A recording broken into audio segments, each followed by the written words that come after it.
जी गाल्हि करियां थो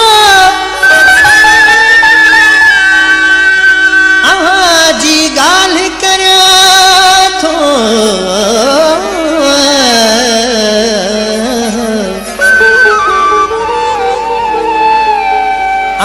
जी गाल्हि करियां थो पीर मारे थो मुलऊं सेठ वडेरो वज़ीर मारे थो मुलऊं सेठ वडेरो वज़ीर मारे थो जे करियां थो तिन जी खुशामद सिर बचाइण लाइ खुदा गवाह आ सरकश ज़मीर मारे थो पुकारूं तोखे कयूं कीअं न हुजूं पुकारूं तोखे कयूं कीअं न हुजूं उते तोखे हिॾकियूं उते तोखे हिॾकियूं उते तोखे हिॾकियूं उते तोखे हिॾकियूं थियूं कीअं न हुजूं थियूं कीअं न हुजूं पुकारूं तोखे कयूं कीअं न हुजूं पुकारूं तोखे कयूं कीअं न हुजूं उते तोखे हिॾकियूं उते तोखे हिॾकियूं उते तोखे हिॾकियूं उते तोखे हिॾकियूं थियूं कीअं न हुजूं थियूं कीअं न हुजूं पुकारूं तोखे कयूं कीअं न हुजूं पुकारूं तोखे कयूं कीअं न हुजूं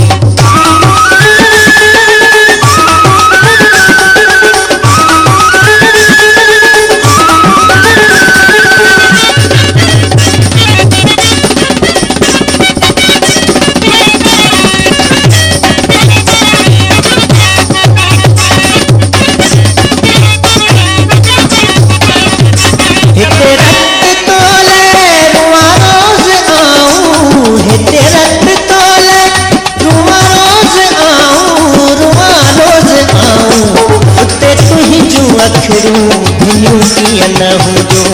उते तुंहिंजूं अखियूं भिनियूं कीअं न हुजूं उते तोखे हिॾकियूं उते तोखे हिॾकियूं उते तोखे हिॾकियूं उते तोखे हिॾकियूं थियूं कीअं न हुजूं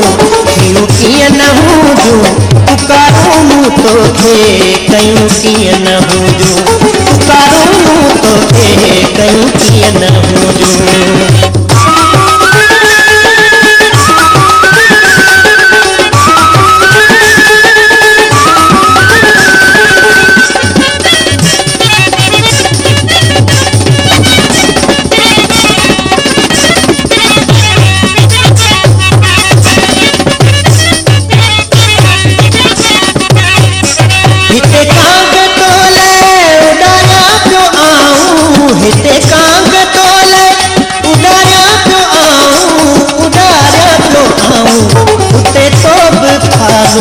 विधियूं कीअं न हुजूं उते तो बि खानूं विधियूं कीअं न हुजूं उते तोखे हिॾकियूं उते तोखे हिॾकियूं उते तोखे हिॾकियूं उते तोखे हिॾकियूं थियूं कीअं न हुजूं थियूं कीअं न हुजूं पुकारूं तोखे कयूं कीअं न हुजूं पुकारूं तोखे कयूं कीअं न हुजूं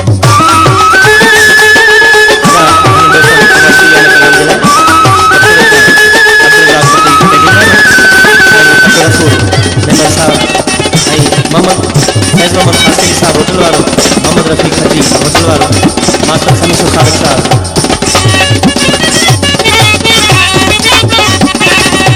लिखम खत जेके अदब मां खे लिखम खत जेके अदब मां खे अदब मां खे सुनियो तो तिन खे ॾिनियूं कीअं न हुजूं सुनियो तो तिन खे ॾिनियूं कीअं न हुजूं उते तोखे हिॾकियूं उते तोखे हिॾकियूं उते तोखे हिॾकियूं उते तोखे हिॾकियूं यूं कीअं न हुजूं यूं कीअं न हुजूं पुकारूं मूं तोखे कयूं कीअं न हुजूं पुकारूं मूं तोखे कयूं कीअं न हुजूं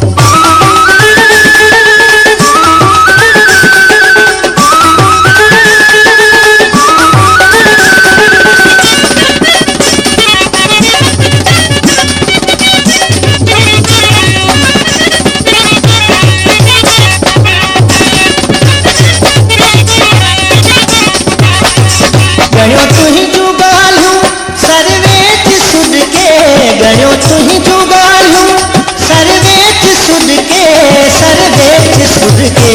दुआऊं कह तो लए गुरु कीअं न हुजूं दुआऊं कह तो लए गुरु कीअं न हुजूं उते तोखे हिॾियूं उते तोखे हिॾियूं उते तोखे हिॾियूं उते तोखे हिॾियूं